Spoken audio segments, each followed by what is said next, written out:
Haha, now it's recorded for posterity. Welcome to QIS 302 tutorial number 7. Picking up where we left off last time with fabrication. Today we're going to talk about packaging, and because there's sort of two families of packages, sort of 2D with chips and connectors, and 3D with like tubes and metal boxes, we actually have two different speakers today. The first of them is Miguel Moreira from MIT. As always, I would remind you to send in Q&A questions during the talk. We'll have a brief break since it's a double header today in the middle for questions just for Miguel, and then we'll have another break at the end when you can ask either Miguel or Suhas, our second speaker. Okay, with that, take it away, Miguel. All right. Well, thank you, Michael, for a kind introduction. Good morning, everyone. My name is Miguel. I'm a graduate student at the Engineering Quantum Systems group at MIT. And today I'm delighted to be joining you to present on microwave package design for planar superconducting quantum processors. So I'll start my presentation today by motivating the need to carefully design and engineer device packages to ensure both proper control of superconducting qubits and shield them from disturbances in the environment. Then I'll touch on various important points to consider during package design, including material choices, signal routing, mode suppression, among others. Having covered this, I'll give you an overview of general design guidelines with a focus on qubit energy loss channels, impedance matching, and signal crosstalk. And finally, I'll present techniques that were designed to characterize device packages inside and outside of a diffusion refrigerator to ensure that the expected performance is achieved. I'll then conclude by briefly going over ongoing and future work to give you a sense of where we currently stand. All right, so without further ado, let's get us started. Solid-state qubits with transition frequencies in the microwave regime, such as superconducting qubits, are at the forefront of quantum information processing. These systems are cooled in helium-3 for diffusion refrigerators to minimize thermal excitations, as I'm sure we'll cover more about in the next lecture or tutorial. But this places strict requirements on the device package that serves as an interface between the qubit, the chip, where superconducting qubits are lithographically defined, and the refrigerator and the microwave lines and electronics that allow a user to control such a quantum processor. The purpose of a microwave package is threefold. It must suppress the coupling of qubits to the coherence channels external to the package. It must accommodate control lines to and from the qubit chip, allowing interfacing with qubits. And finally, it must sink excess and latent heat, thermal energy, due to qubit control and readout operations. However, the device package can in itself induce losses if not carefully engineered. Indeed, despite the rapid progress towards building practical quantum processors using superconducting qubits, their susceptibility to noise remains a significant challenge to microwave package scaling, among other things. Therefore, package designs must support an increasing number of qubits while also preserving qubit coherence and supporting high-fidelity quantum operations. And these are the reasons why I believe it is crucial for quantum engineers in the field to understand the engineering principles that have guided package design in order to provide them with the tools to further develop and improve package solutions for near-term quantum processors. So throughout this presentation, I'll make reference to different package elements. Therefore, I wanted to ensure that we started by agreeing on some nomenclature for the remaining of my presentation, at least. Generally, we are referring to superconducting qubit packages that consist of three components: mechanical assembly or housing that fits all the components together and includes shielding cavities in the middle. A multi-layer package interposer, generally called a PCB, which we'll use to perform signal fan-out, and then a set of microwave connectors that provide input-output interfaces to the package. Moreover, I'll be generally referring to two different types of bonding between different elements, whether they're interposers, chips, PCBs.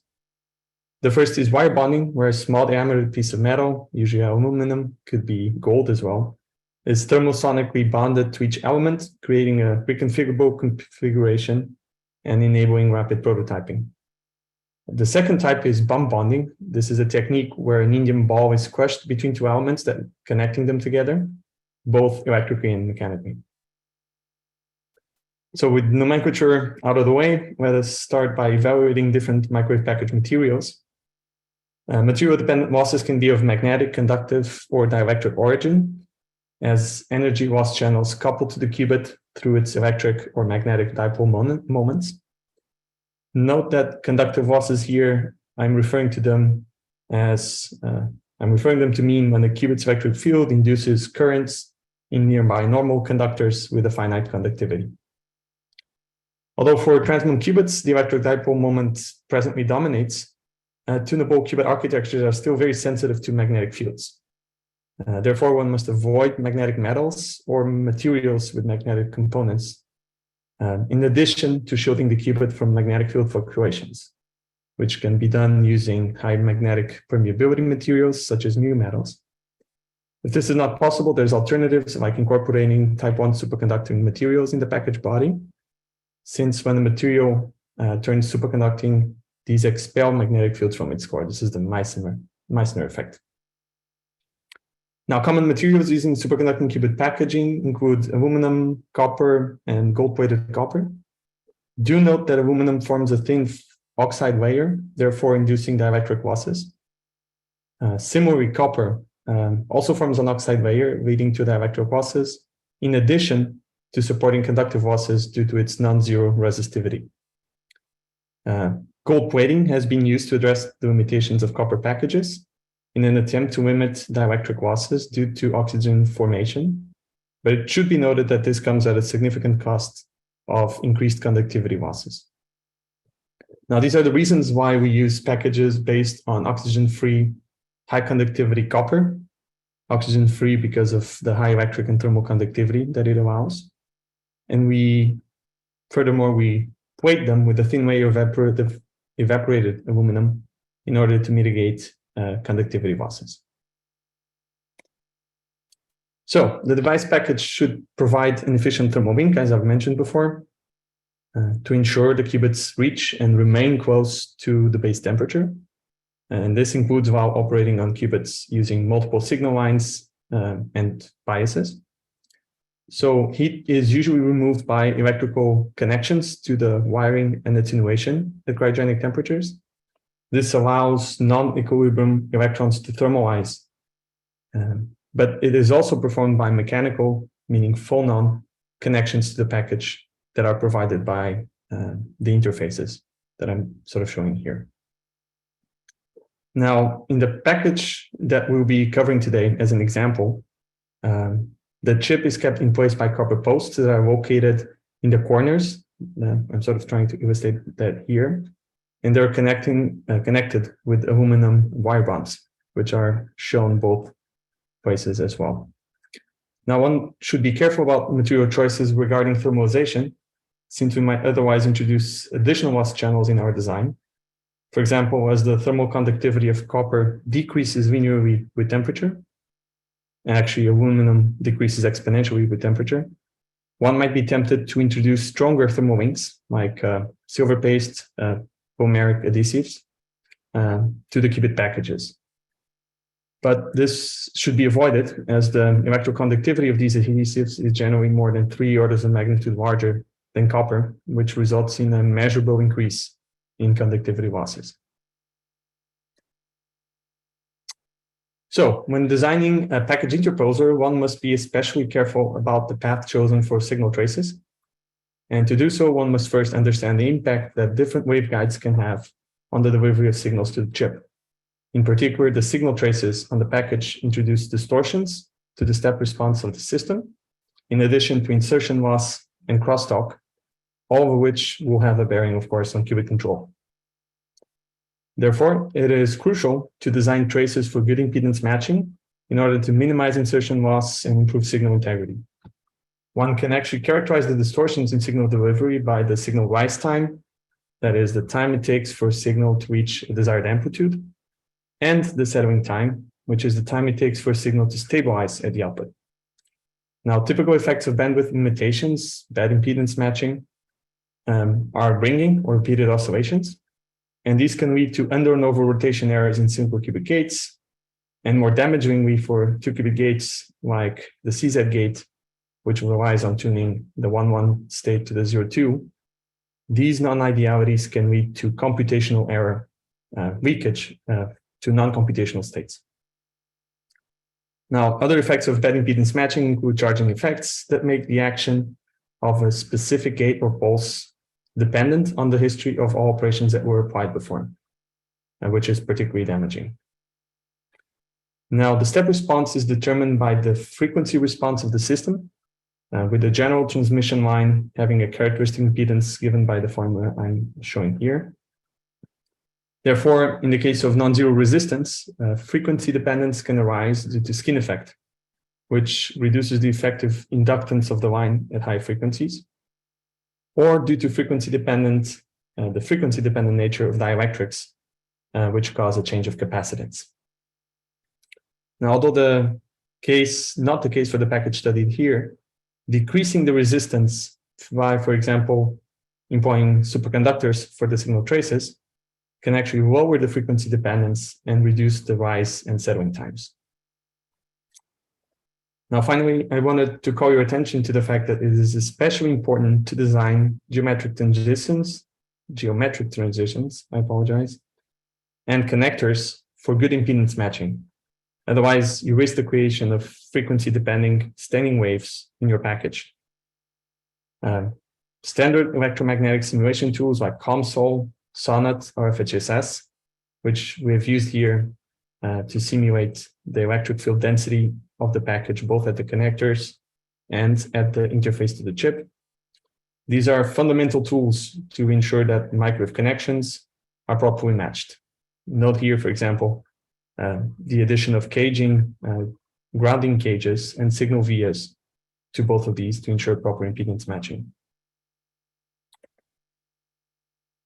So, regarding design, there are generally 3 different types of transmission line geometries that we use. There is microstrips, coplanar waveguides, and strip lines. I'm showing here schematics of each type, with dielectrics being shown in gray, conductors in yellow. Now, a microstrip is the simplest geometry. It consists of a signal trace with a grounding plane. A coplanar waveguide makes use of vertical vias and a second ground plane to further confine the electric field and prevent effects like crosstalk and bad impedance matching. Now, finally, a strip line geometry, which I'm showing at the bottom here, employs a symmetrical buried strip line that is surrounded by a homogeneous dielectric and shields this further by using vertical vias. These are conductive elements that electrically conduct between the 2 ground planes. Now, the environment leads to the same capacitive and inductive coupling to both the top and the bottom ground planes, and this cancels out the effect of forward propagating current that is induced, and thereby suppresses both the far end crosstalk at the cost of fabrication complexity. Do note also that by having both the top and bottom ground plane, we're thoroughly burying the signal line and therefore shielding it further from far field environment. This should protect your signal traces from coupling to external modes.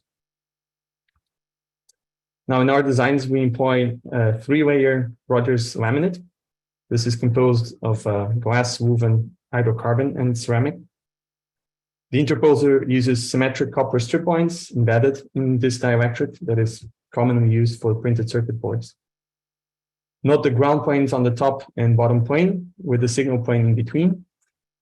It should be noted that viet fences, which I'll define here as rows of metallized holes that sort of electrically connect the 2 ground planes, are used to further suppress crosstalk.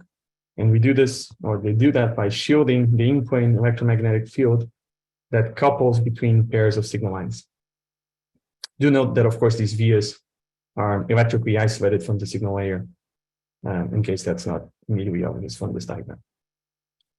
Now, the effective shielding or the shielding effectiveness at a particular frequency, it depends on the via spacing.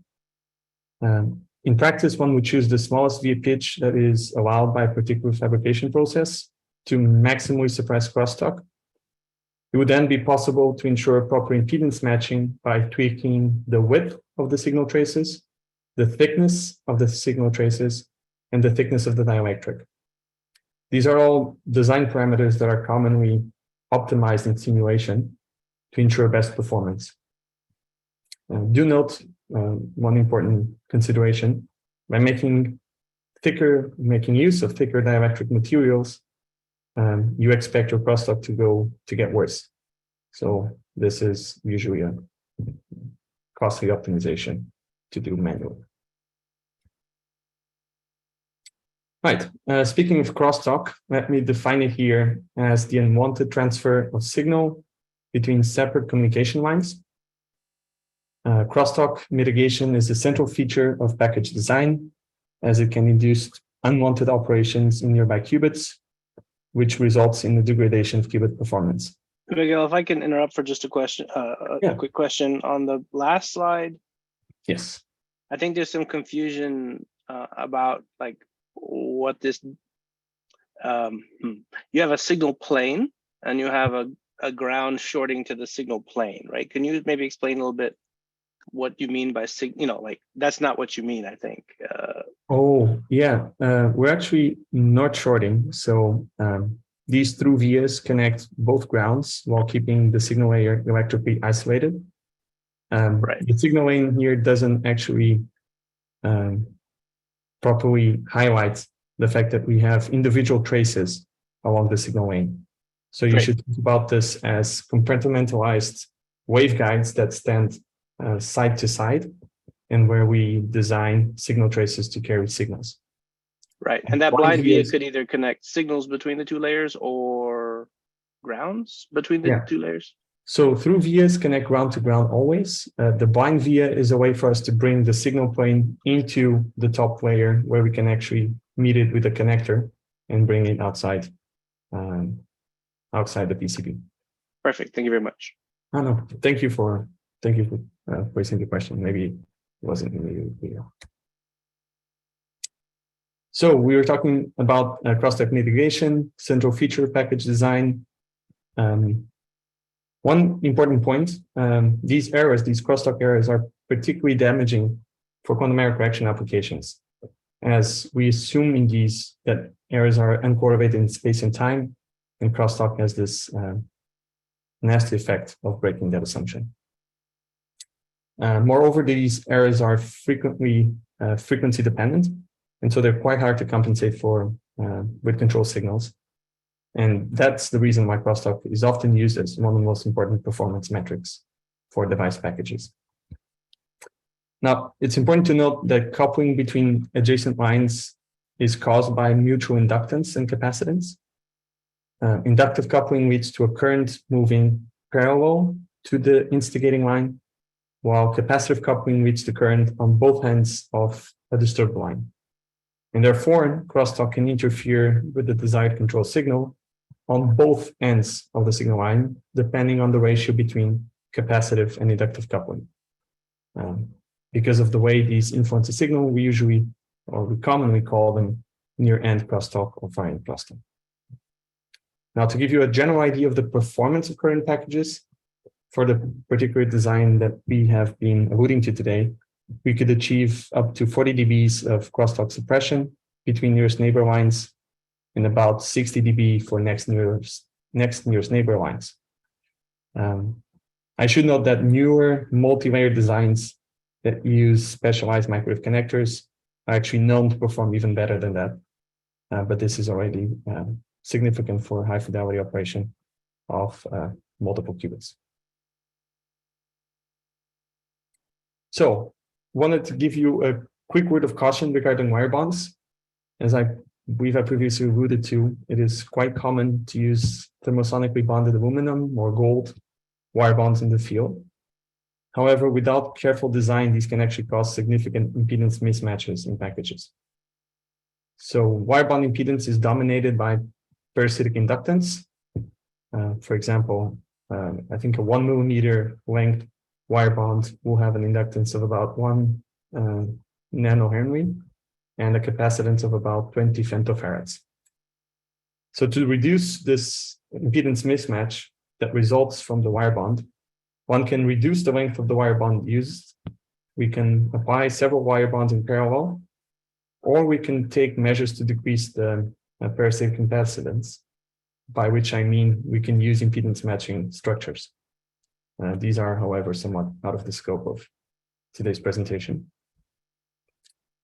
I wanted to note that wire bonds are very important for grounding purposes. For example, simulation of the package that we've been studying shows the formation of a resonant mode between the qubit chip and its mount. And this leads to additional coupling between lines. We usually refer to it as crosstalk, simply. Now, by increasing this grounding wire bond density, we can actually drive up the frequency, the resonant frequency of this mode, and exponentially suppress crosstalk. This can be seen in simulation. Here we're plotting the electric field for two chips, one with and the other one without wire bonds. And you can notice how the low field electric density that surrounds the chip highlights less crosstalk between the line in the case where we have grounding. All right, having discussed crosstalk, let us cover package modes. These are arguably the second most important feature of package design. Package modes can lead to the reduction of qubit lifetime and induce decoherence. You can think of this by considering the qubit as a two-level system that couples to an electromagnetic field with a rate. Considering a detuning that is smaller than that coupling strength, their energy levels will hybridize and will coherently swap excitations between the qubit and the electromagnetic field, the electromagnetic mode. Now, it's the fact that package modes are actually quite lossy, low Q, that actually leads to qubit decoherence because of this dynamic. Now, package modes can be of three different types depending on where they arise. They can either reside in the chip itself, the interposer that might be used to connect it, or in the enclosed metal cavity. Now, analytically, you can calculate the lowest frequency of a transverse electro and magnetic mode for a rectangular cavity using this formula, but you should always verify with the electromagnetic simulation, of course. These can become quite challenging to do analytically for packages that have small features. Note, of course, the relative permeability, permittivity, the speed of light, and the package dimensions A, B, and I believe this should be C, actually. Oh, yeah. Speed of light, D is the third dimension. Now, in either case, you can mitigate package modes by pushing them higher in frequency through design, by which I mean breaking up modes. You can do this with multiple cavities or superconducting vias, for example. Or you can mitigate them by material choice. So, for example, vacuum media supports the highest resonance frequency for a mode. Anything with higher permittivity shifts the frequency down. If you want to bring it up, choose lower permittivity materials. Now, in this figure, we show package modes measured with a network analyzer on top. So this is actually experimental data. And we see two frequencies agreeing well with the eigenmode simulation that we show below. One at about 11.1 gigahertz, the other one at 18 gigahertz.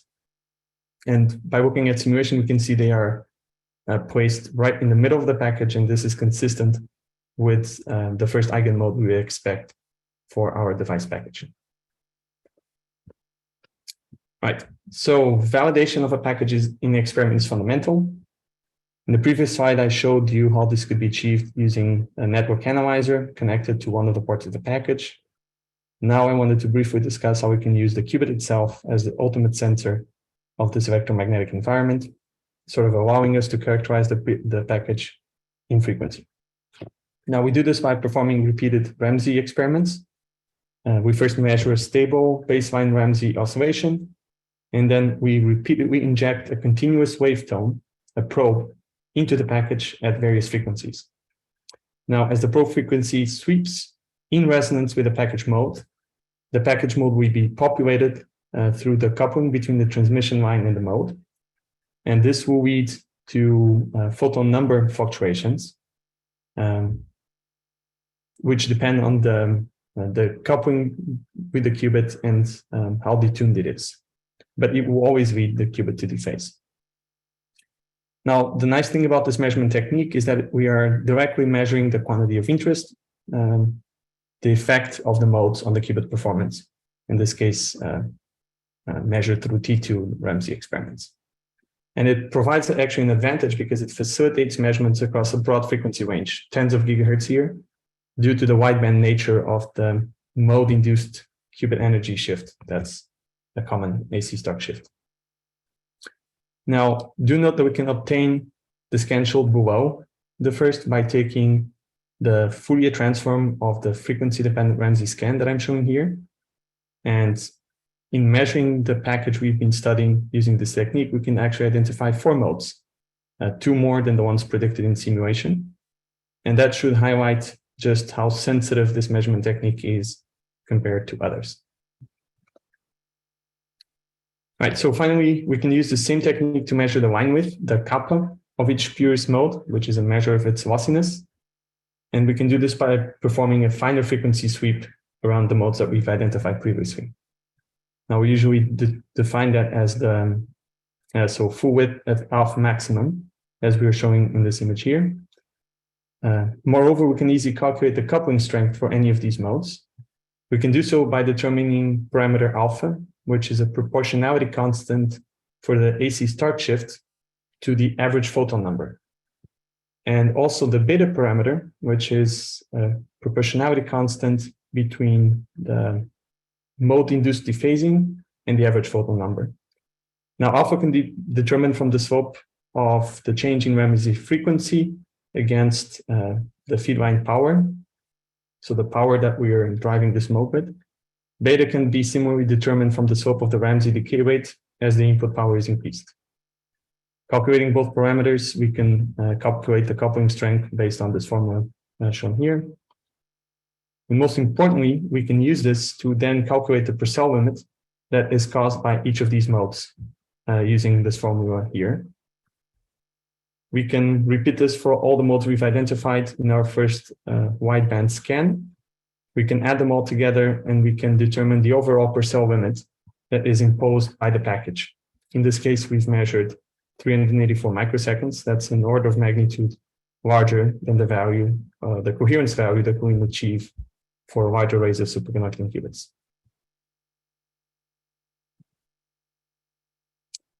Now, before I conclude, I wanted to briefly walk you through our recent work that we've been sort of carrying out in designing larger qubit packages. In this case, designed to support up to 5x5 arrays of transmons with tunable couplers. To give you an idea, that would be a total of 65 qubits per sample. Now, to support this, we switched to a larger qubit chip, which uses a flip chip architecture that should minimize coupling between different elements on chip and improve the coherence of our qubits by minimizing fabrication steps. Now, these changes did require the development of a new compatible package, one that I'm sort of showing a diagram for here.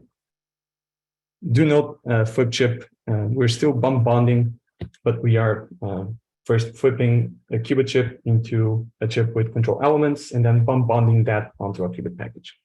That's what I'm trying to show here with this diagram. Now, the first thing to do was eigenmode simulation for this larger package, which showed fundamental package modes in the excess of 13 gigahertz, well above the qubit resonator operating frequencies, despite the increase in chip size. So were it not for the optimization that we did, we would generally expect to drive package modes down in frequency as we increased the package.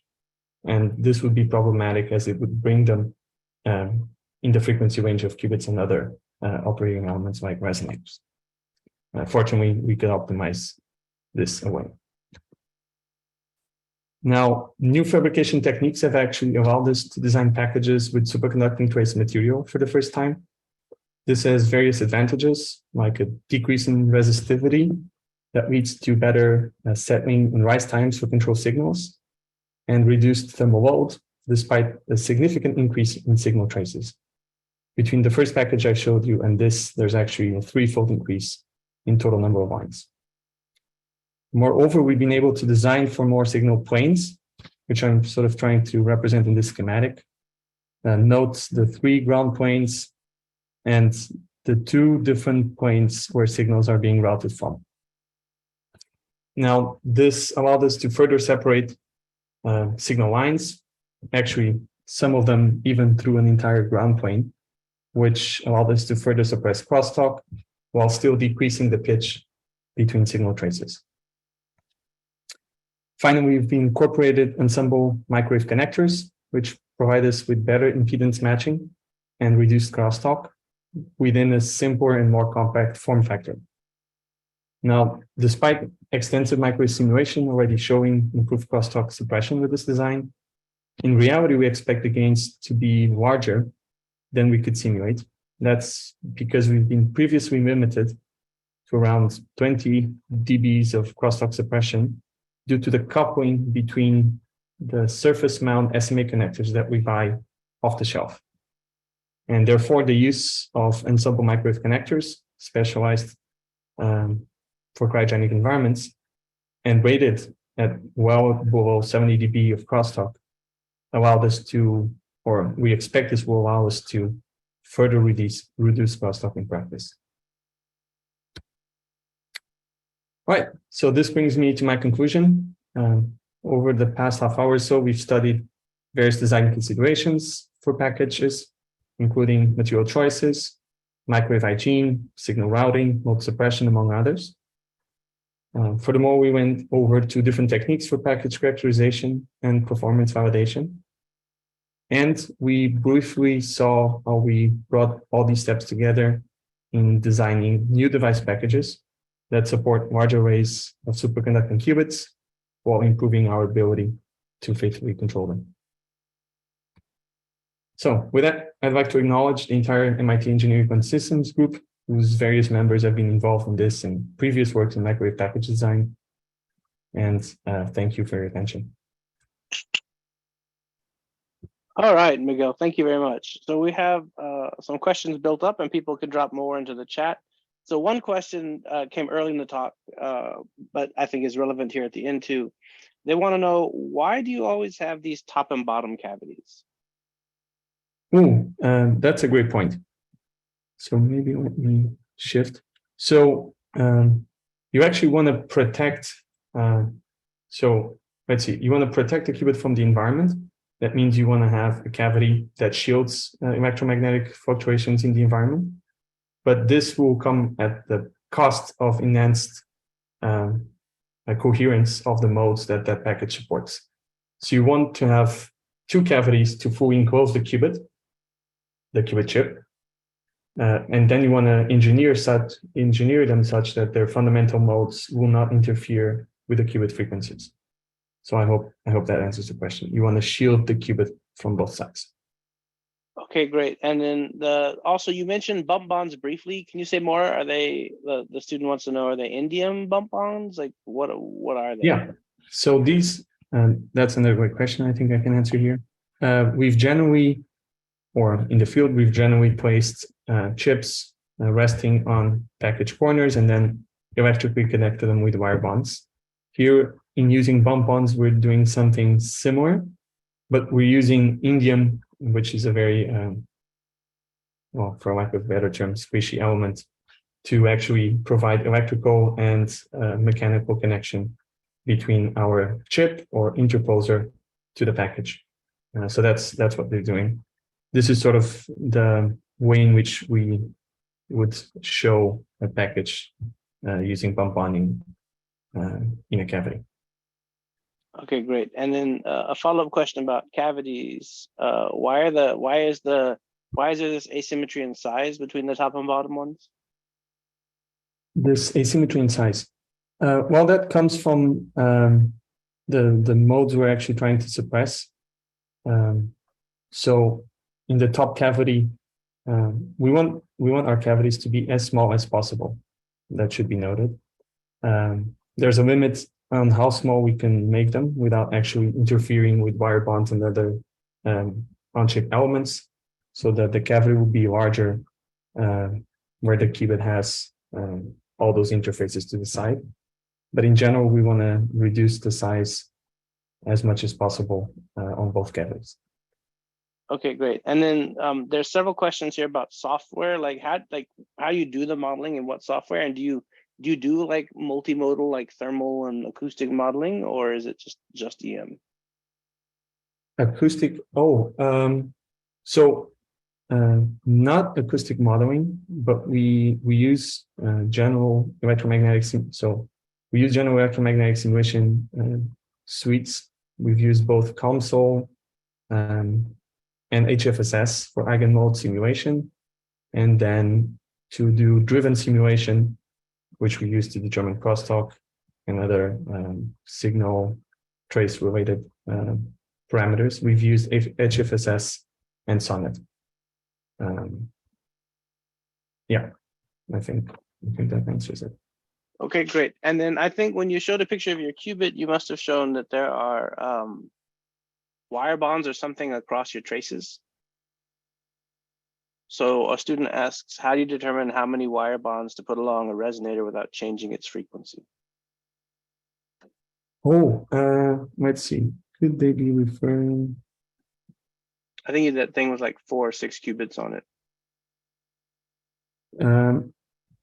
Like using the qubit as a sensor, you know, that slide.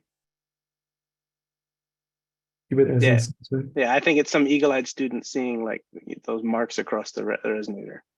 Oh, I see. So we actually have a model we use in Sonnet and HFSS that should approximate the capacitors and inductance that a wire bond introduces.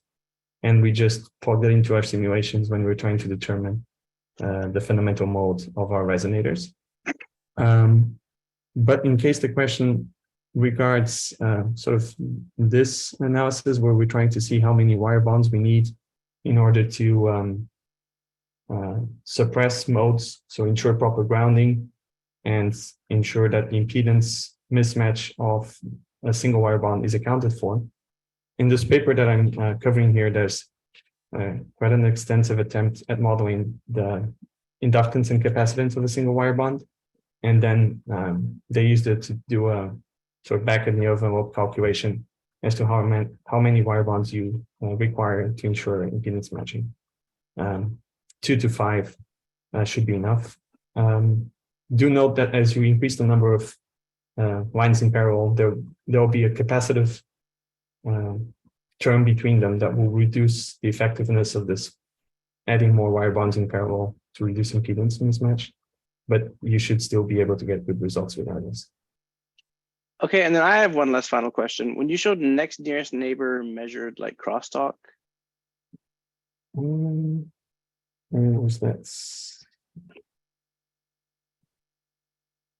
Nope. Sorry about that. I have small tiles that I'm trying to go over. Oh, this one, probably. Yeah. In the next nearest, are those cavity modes where everything suddenly goes really bad at like 11 or 12? Yes. Okay. There was an attempt to scale the color of each of these traces, depending on their distance, their detuning to the qubits and resonators, because that should give you an approximation of how relevant they are. But these are package and mode related, so not just the mechanical assembly, but also modes that reside within the interposer. Not as relevant, we found up from 10 gigahertz. Also note there's various traces here, and that's because it's a multi-port device. And so these measurements were done in parallel among multiple ports and then averaged together. Okay, great. Okay, well, I'm gonna thank you once again. Hang around, we'll have questions for everybody at the end. For now, though, if Suhas would be so kind as to share his screen. All right, thank you. All right, so this is Suhas Ganjam, who needs no introduction because he was just with you guys on Friday. He's back again and will tell us about 3D packaging. Take it away, Suhas. Okay. All right, great. Thanks for the introduction. Thanks for the great talk, Miguel. So I'll be giving, I guess, the second part of this of this lecture on 3D packaging. Great. So what is 3D packaging? So to first understand 3D packaging, we have to understand 3D architecture. So when I say 3D architecture, I mean something that's based around this idea of cavity-based circuit QED, where microwave cavities are an important resource for quantum information processing. So because we can make high Q cavities, we can make quantum memories with very good coherence with over millisecond T1s and little to no intrinsic purity phasing.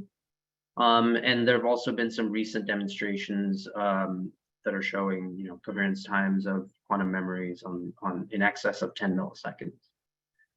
And we're able to do this by essentially having very high vacuum participation and very low energy density on surface and surface dielectric regions.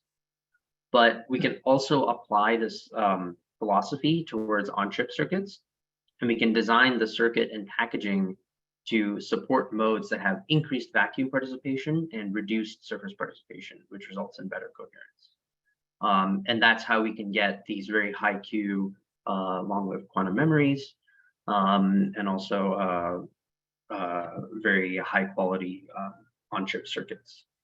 And so in this lecture, I'm going to go over basically the general coaxial 3D architecture and the packaging, and I'll talk about how package modes and package losses affect things and why they matter, and also how you can couple control lines to your circuit.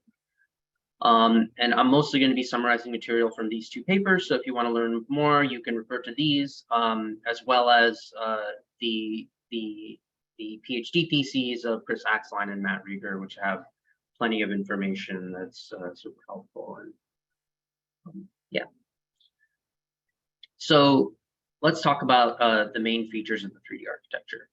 So our package here is, so when I say package, what I'm really talking about is a high Q enclosure that houses the entire circuit. And we make it mostly out of high purity aluminum that's chemically etched using a process that was demonstrated in this paper by Matt Rieger back in 2013. And this allows us to achieve very good surface qualities, very good surface conductor qualities and surface dielectric qualities. And so with this material and these processes, we can define a cavity mode that acts as a long-lived quantum memory with millisecond coherence time. And to couple to this cavity mode and to encode and manipulate the oscillator state, we have this cylindrical tunnel that comes in from the side, and we can insert a chip with a qubit fabricated on it, which looks like this. And this capacitively couples to the cavity mode and allows us to manipulate the oscillator states. Now, another realization of the 3D architecture is one without the storage cavity at all. And instead, we just have the cylindrical tunnel with all the relevant circuitry patterned on the chip. And we call this the coaxial architecture. And so you can see we have a qubit here, we have a readout resonator, we have a Purcell filter, we have our input output line. And we also have a storage resonator that effectively replaces the storage cavity. Now, in the past, this hasn't really been a viable approach to realizing a good quantum memory because we've never really been able to make an on-chip storage resonator with significantly high Q. But more recently, with materials advancements and geometry optimization, we've shown that it's possible to make very good quality on-chip storage modes. So structures with very high coherence. Now, importantly, in both of these sort of approaches, there's no ground plane on the chip, and so as a result, the ground is your package, and all electrical connections to the ground are capacitive. And since the package is the direct ground for both the storage mode and for the on-chip circuits, your losses that are associated with your package are very important, and they have to be considered. Because depending on the nature of your circuit, they can dominate. So, for example, for a qubit, because the fields of the qubit are relatively compact, they're really not as sensitive to losses associated with the package unless your package is particularly low quality. But for example, if you're trying to make a high Q resonator on your chip, then because the fields of these resonators are very spatially diffuse, you can end up with a very high sensitivity to the quality of your package. And finally, the coupling to these circuits, and there are a couple ways to actually couple to these circuits, which I'll go into later. They're mostly capacitive, and they're enabled through putting in coupling pins into your package or through utilizing feed lines like this. Okay, so how do we sort of clamp these chips? So when we insert these chips into the tunnel packages, they can be clamped at either one end or both ends. And there are really many ways to do this, but the method that we've started using is easy to do, and it reliably clamps the chip well and damps vibrations pretty well as well. And so basically the way this works is we utilize this leaf spring clamp, which is essentially a flat piece of beryllium copper that you can see here in this cross section. We basically so this beryllium copper clamp clamps to this larger end clamp piece, which is this piece right here, using essentially a set screw that we screw in here. And when we screw in the set screw, we basically clamp this leaf spring onto the packet onto the end clamp, and then we can insert the chip a few millimeters into the slot here, which you can also see here. And then we screw in another set screw here, and we basically screw it down until the leaf spring clamps the chip against the end clamp. And then we can just insert the whole assembly into the tunnel. And in here, I'm specifically showing a multiplex tunnel package with 4 adjacent tunnels. And so I have this end clamp that has slots for 4 chips that I can sort of slot in all at the same time. But this is easily modifiable to only have 1 tunnel or to have more than 4 tunnels. So the tunnels themselves, which is in this piece, is made of high purity aluminum, but the end clamps can be made of aluminum or copper. It really doesn't matter. And in this picture, we're using copper clamps that are gold plated to improve thermalization. But it's not yet clear to us that using copper is even necessary here, because nowadays we're actually using all aluminum clamps, and we still have very low qubit excited state populations, or fractions of a percent. Additionally, gold plating might also harm the electrical contact between the end clamps and the package. And we think whatever contamination is introduced during the plating process might reduce the conductance across that interface, might lead to essentially a worse quality contact between the 2 pieces. So in general, for these end clamps, I recommend either using aluminum or just copper, and sort of don't bother with the gold plating. So now we can extend this architecture to multi-qubit systems in many ways, but here are just a few examples.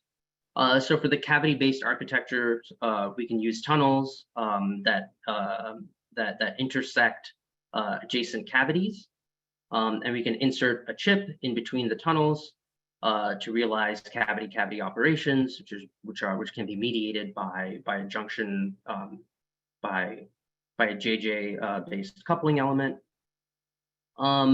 Whereas in the coaxial approach, we can arrange multiple tunnels adjacently, and we can couple them together using some sort of linear bus resonator, or we can instead also use some Josephson and junction-based coupling elements.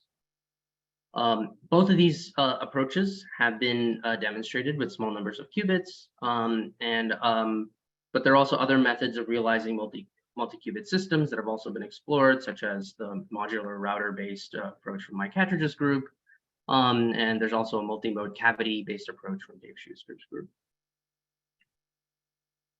Suhas, before you get too much further, on the last slide, there was a question about, so you said that the thermal conductivity should be worse because the clamps are aluminum on the end. But the question is, you don't see changes in the qubits? Like, could you read? I think you told us, but could you reiterate again? You don't think that the conductivity of the clamp matters? Yeah, so we've observed no difference between using gold-plated copper clamps or aluminum clamps. We originally started with the gold-plated copper because we thought that it would really help with thermalization. But when we used aluminum clamps, we saw that our qubits were just as cold. So great. We felt that at least for our cases, it wasn't necessary. Okay, and then this is a pretty complicated question, but maybe you can give it a little bit of a hint on the slide you were just on. You know, if all these qubits are connected through this central 3D cavity or tube cavity, they want to know how many qubits you can fit like this. Yeah, that's a very complicated, maybe more experiment-specific question. I can definitely see how if you have too many qubits, you could have significant crosstalk between them just due to the fact that you know, there is going to be some field overlap between the modes. I would say, you know, I don't have a specific number for you. Yeah, I think that's fine. Yeah. Okay. Sorry, we'll let you get back to it. I do want to note that at least for this case, this was really just like really just a blueprint that was sort of proposed in this paper. It's sort of unclear whether something like this in this specific exact arrangement would sort of work the way we intended it to. As I mentioned earlier, package losses are very important. So I want to briefly describe how we think about these losses. So we can describe the total package loss as a sum of conductor loss, surface dielectric loss, and seam loss. And for the cavity, the package losses basically almost entirely define the quality factor of the mode. So these are the dominant sources of loss in the cavities or in the package modes. So when I write down things this way, what I'm doing is I'm distinguishing in each of these loss terms, I'm distinguishing between a geometric component and a material or process component. So the P conductor stands for the conductor participation, for the amount of energy stored in that specific loss channel. Versus the intrinsic quality factor associated with that loss channel. Okay, so specifically for conductor loss is due to some residual quasi-particle population, which gives us an effective surface resistance. The conductor participation is also called the kinetic inductance ratio, which is usually a reflection of how much energy is stored in the kinetic inductance of Cooper pairs. We have metal air dielectric loss, which is a surface dielectric loss and usually refers to the interface between the metal and the vacuum, and is mostly attributed to the presence of an oxide that grows on the surface of the superconductor when exposed to air.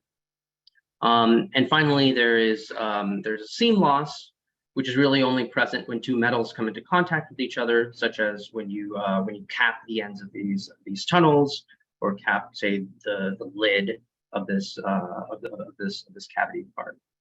And so when this happens, whatever oxide or residue at the interface can impede the metal-to-metal contact, which leads to some resistance.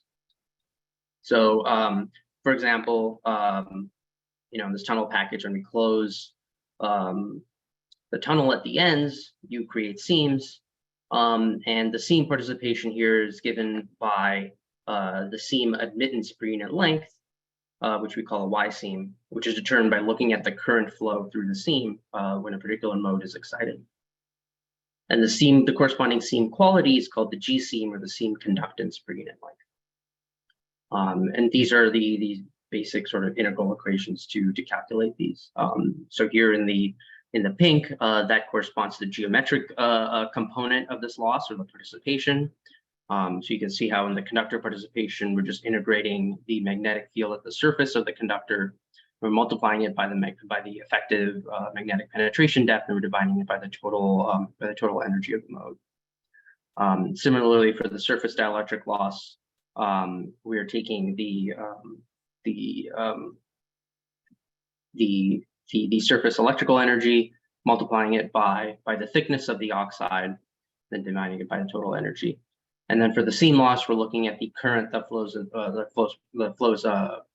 across the seam, and we're dividing it by the total energy. Okay, so those are the losses. So let's talk about the package modes. So here I want to distinguish between the cavity mode and apart from the other package modes, because the cavity mode in particular is useful for quantum information processing. And so the traditional way of implementing this is in the form of a stubbed cavity, which is also called a post cavity or lambda/4 coaxial stub cavity or post cavity. So the stub cavity supports a lambda/4 mode.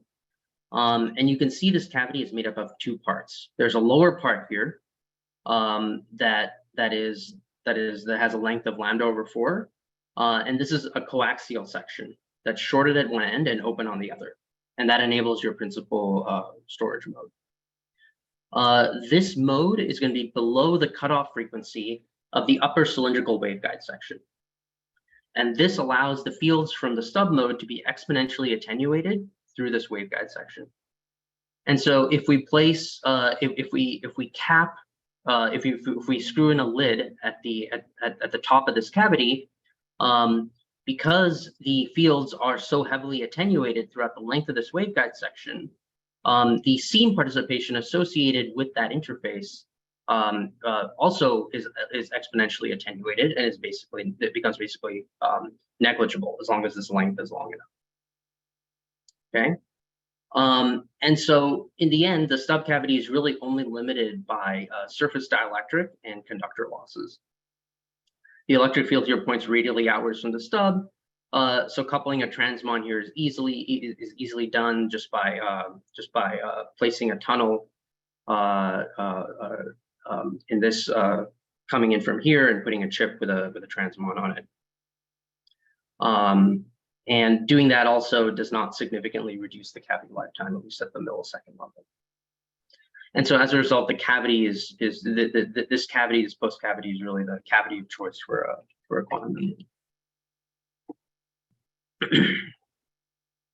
Okay. Now let's talk about the other package modes, the modes that are in the cylindrical tunnel that contains the chip that has the qubit on it and the readout resonators. So you can think of the tunnel as also a cylindrical waveguide, right? So let's start by assuming the tunnel is infinitely long. And you can calculate the lowest cutoff frequency that's related to the radius of the tunnel, which is given here. Now you want this cutoff frequency to be several gigahertz higher than your operational frequency range. So you want to aim for this frequency to be well above, say, 15 gigahertz. If your experiment has qubits, in the 5 to 10 gigahertz range. The waveguide, if you have a cutoff frequency that high, then the waveguide acts as a cutoff waveguide, similar to the waveguide in the stub cavity. And the fields of your modes of interest will attenuate exponentially with characteristic length equal to the propagation constant, which is given here. Now, when you close the tunnel at both ends, you create an enclosure where your circuit lives, and now you have a package mode. And the lowest frequency package mode, as long as the height of the cylinder here is greater than the diameter, which it usually is, the lowest frequency package mode is going to be your TE111 mode, and that'll have a frequency given by this, where your P'11 is the first root of the first derivative of the Bessel function J sub 1.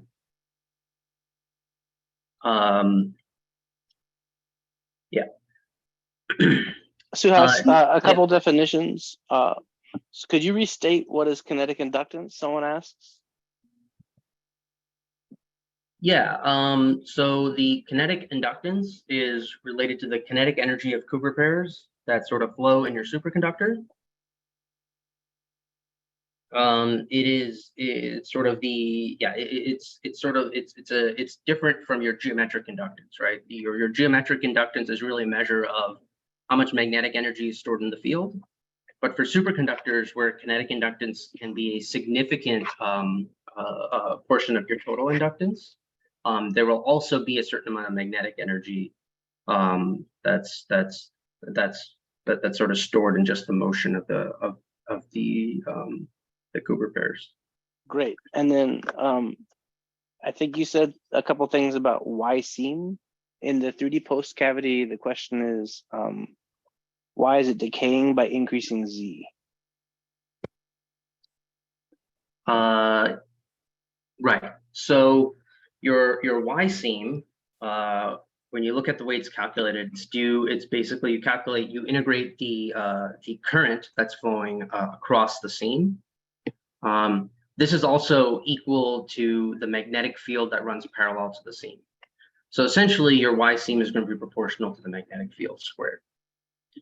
And in this waveguide section where your fields are decaying exponentially, your magnetic field, or your magnetic field squared, is going to be decaying, or your magnetic field is also going to be decaying exponentially, and because the Y seam is proportional to magnetic field squared, your Y seam goes as e to the minus 2 times beta times c, where beta is your propagation constant, just given by this expression, and z is sort of the distance from the start of the waveguide to the end.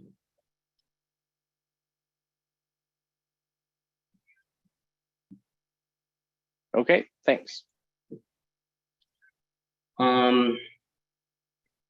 Okay, so great. So these were just the sort of the package modes without a chip or without any sort of circuitry in them. But once you add in a chip with, say, a resonator on it, things can change a little bit. So first of all, by adding a chip is going to dielectrically load the waveguide, which is going to reduce your cutoff frequency. So since the permittivity of the substrate is going to be higher than vacuum, the wavelength is going to appear longer, and your package and mode frequencies and your cutoff frequencies will reduce. So when you design the package, the effect of the chip has to be considered as well, especially the material that you use, the dimensions of the chip, and the thickness of the chip. Those are all going to affect ultimately the cutoff frequency of your waveguide. Now, when you have a resonator on the chip, you no longer have a fully cylindrical waveguide, right? You now have a coaxial waveguide with the center pin being your pattern circuit, right? So you can basically imagine replacing a section of your cylindrical waveguide here with a coaxial waveguide from here to here, of finite length. And because your coaxial segment is open-ended, the boundary conditions will basically give you a λ/2 standing wave mode. But if you design this such that the cutoff frequency of the waveguide part is much higher than the resonance frequency of the resonator, now the field and the field that's sort of induced by exciting the standing wave mode is actually going to be exponentially attenuated in the waveguide section. And this ends up, this helps to essentially confine the resonance mode, which allows you to avoid excessive hybridization between adjacent resonators. You can basically control the coupling between different circuits on between different elements on your chip just by increasing the spacing between the two objects. So in the case of, say, a readout resonator coupled to a transmon, you can basically tune the cross curve pretty easily just by spacing them farther apart. The exponential attenuation of the field is also going to help reduce seam loss exponentially with distance to the end of the tunnel, just like in the coaxial stub cavity. And finally, how do we couple to our qubits, our readout modes, and our cavity modes? There are two main ways. So the first way is by using coupling pins that are housed in their own cutoff waveguides. The driving fields then will just evanescently propagate into the package, and then couple to the field of your mode. And in this approach, you basically need to change the length of the coupling pin to change the coupling Q, and you'll find that that the distance from the coupling pin and you'll find that the resonator distance from the coupling pin and the coupling Q are exponentially related. And the implementation of this is pretty straightforward. We use this SMA connector here that's bolted onto the package, and then we have there's a small there's a narrow tunnel here that's machined into the package, and then we can just insert a coupling pin of desired length into the connector to engineer the right coupling. The other way is a transverse approach, where we use a long coupling pin that's sort of oriented this way. This has the advantage of allowing multiple devices to be measured and controlled using a sort of multiplexed sort of hanger configuration. So you can have an adjacent tunnel right here, and this feed line can sort of extend into that, and we can couple to both of these. You can couple your feed line to both of the sets of circuits on adjacent tunnels with just one control line. Last thing to note here is when we introduce coupling pins in this way, we want to introduce them to the package such that the interface between the SMA cable and this coupling pin is impedance matched, right? So for this coupling pin, where it's sort of housed in its own cutoff waveguide, you want to make sure that the pin and the waveguide have the right diameters to make a 50 ohm transmission line, at least throughout the length of this coupling pin here.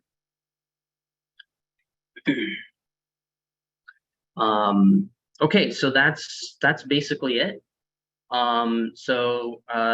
Have a few sort of homework sort of exercises here to sort of help you gain some more intuition about the coaxial architecture and how to design the modes and the dimensions of these cavities and tunnels better. But besides that, I'll open up for questions. Great, thank you, Suhas. Okay, the first question we have.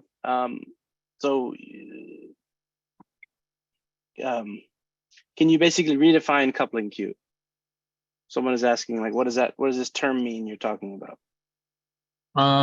Right. So the coupling Q. So yeah. So when we talk about Q, we're really talking about loss, right? 1 over Q is basically a loss term. And when we think about loss, there are different contributions of loss. There's in general, there's an internal loss term and there's an external loss term. So when I talk about internal loss, I'm really talking about these kinds of loss mechanisms. When I talk about external loss, I'm talking about loss through your control line or through whatever sort of channel used to communicate with the external world. Okay, so it's a coupling Q is essentially a measure of how much of your field leaks out through this port. Okay, and it's also sort of a measure of how well you can communicate with those modes, right? Because in order for you to be able to communicate with one of these resonator modes, or in order for you to be able to communicate with a transmon, you have to be able to couple to it. So there has to be at least a tiny bit of loss to the external world in order to communicate to these modes. So that's what I mean by coupling Q. Great, thank you. Other questions from the audience? I get the feeling this audience has not been reticent through these tutorials up till now. I get the feeling this topic is a little intimidating because the flood of questions has been a little bit more modest this time around. So questions, last call for questions from the audience.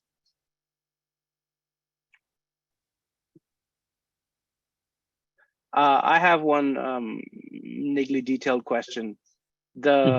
your pretty gold clamp, do Yep. you actually thermally anchor it separately from the aluminum box? Is that what that hole in the end is for? Yeah. So I have some tap holes here that I use to just I just use some thermal braids to directly thermalize them to the mounting bracket. Okay. Do you think that's more important than what they're made out of, or that's also not so important? That's a good question. So I mean, nowadays we're just using aluminum. I actually think we only use the gold-plated copper clamps like once Okay. or twice before we switch to the all aluminum. And in the all aluminum, because aluminum is a superconductor, and superconductors are very bad thermal conductors, right? So you want to make sure that they're really well thermalized. So basically, you know, the way we thermalize this package, for example, is this is bolted flush up against a gold-plated copper bracket that's then that is itself bolted to the mixing chamber stage of our fridge, and then we have an additional gold-plated copper clamp that's sort of that essentially clamps onto the other side of this package, and that gold-plated copper clamp is also directly thermalized to the bracket, and we do something similar for the aluminum clamps as well. Awesome. Okay, so then this is a question more for Miguel. If you would please rejoin us as visible. So you had that nice article. Do you recommend other articles or articles on this topic for 2D packaging? Oh, and that's a great point. There's this, well, it depends on exactly what people are trying to achieve. There's this very good article by Rosenberg at Lincoln Labs that assesses sort of future 3D integration directions for packages. In particular, the use of TSV, so through silicon vias, in an interposer that could shield qubit from environmental modes while allowing the use of the sort of third dimension to connect to them. Okay. And multi-chip modules, which would allow us to bring sort of classical control elements like TUPAs, traveling wave parametric amplifiers, resistive single flux quantum elements directly to the qubit package as well. Now, these are very interesting, and I would be happy to provide a reference to them. They might be more challenging to implement in the lab without a substantial fabrication capability. So for future work, I would definitely recommend them, but there is this one caveat. Okay, and Suhas, for the art of 3D sample design, would you recommend Chris Axeline's thesis or something else? Yeah, Chris Axeline's thesis, Matt Rieger's thesis, those two papers that I mentioned in the introduction and cited throughout the talk, I would say are probably the most important ones. Let me think if there are any others. Off the top of my head, I can't really think of anything else that's okay. That's a good list. better than those. And then this is from someone who's gold-plated something before. Clearly, do you have a nickel strike layer on your gold-plated stuff? No. So that's, yes, an important thing that I failed to mention. Nickel is ferromagnetic, and you want to avoid having ferromagnetic components near your qubits or near your resonators, because excess magnetic fields can lead to the formation of vortices once you transition to the superconducting state, especially with aluminum.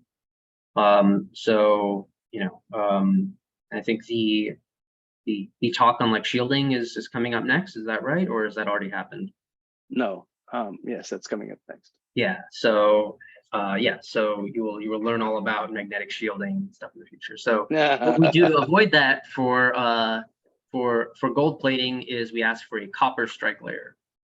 And actually one of the things that we suspect is something about the strike layer, something about the gold plating process is introducing significantly more contamination than we expect.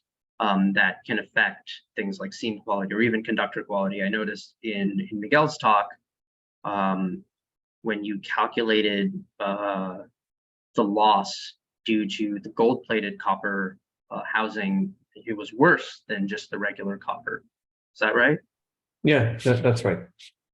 Yeah. So I'm wondering if that could also be the reason why that's the case. No. That gold plating, and it's possible that having a better gold plating process, because obviously if you send something off to a commercial gold plater, they're not going to know that, oh, we want this like for like superconducting qubit processes, and like, yeah, they're just going to do like the standard thing that probably doesn't matter for like room temperature electronics.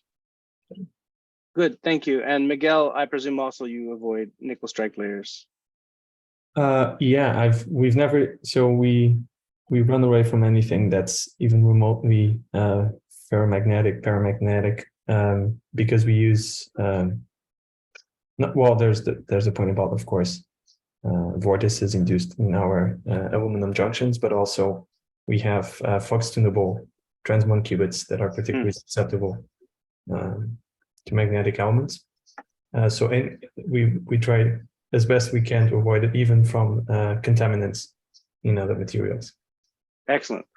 Okay, and Suhas did a great job of setting me up to say that there's one more talk. It's going to be Friday, 2 days from now at 1 p.m. Eastern Standard Time.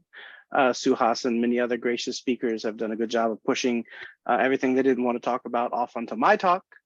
And so I will do my best to deal with why we have dill fridges and what is all the stuff that goes in them to make your experiment work. So let's thank our speakers together once again. There's the little emojis floating up.